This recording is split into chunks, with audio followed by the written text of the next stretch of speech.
বাংলা দলে ফিরলেন ব্যাটার ঋদ্ধি, উইকেট রক্ষকের ভূমিকায় অভিষেকী। 2 বছর পর আবার বাংলা দলে ঋদ্ধিমান সাহার নাম।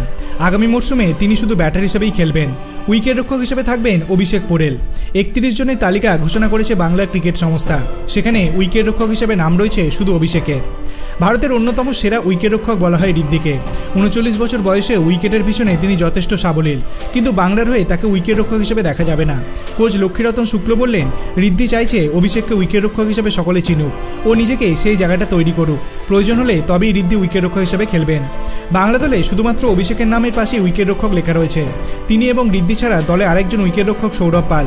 গত মরশুমে ওপেনার হিসেবে খেলেছিলেন সৌরভ, এবারেও হয়তো সেই দায়িত্ব পালন করতে দেখা যাবে তাকে।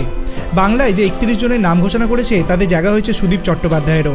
তিনি ঋদ্ধির মতো গতটি মরশুমে ত্রিপুরার হয়ে খেলেছিলেন, এবারে তাকে খেলতে দেখা যাবে বাংলার হয়ে। এছাড়াও রয়েছেন অভিজ্ঞ অভিমন্যু ঈশ্বরন, অনুষ্টু মজুমদার, মোহাম্মদ শামি, শাহবাজ আহমেদরা। 31 জনের তালিকা প্রকাশ করলে অধিনায়কের নাম ঘোষণা করেনি বাংলা। মনোজ তিওয়ারির অবসর নেওয়ার পরে কে বাংলার অধিনায়ক হবেন তা এখনও স্পষ্ট নয়, যদিও অনেকের মতে দৌড়ে রয়েছেন অভিমন্যু এবং ঋদ্ধি। আপনার কি মনে হয়, ঋদ্ধিমান সাহা বাংলায় ফিরে কি আবার পুরনো ফর্ম ফিরে আসতে পারবে? আপনার অভিমত আপনি কমেন্ট সেকশনে জানাতে পারেন। ভিডিওটি ভালো লাগলে লাইক করবেন, চ্যানেলটিকে সাবস্ক্রাইব করতে ভুলবেন না। ধন্যবাদ।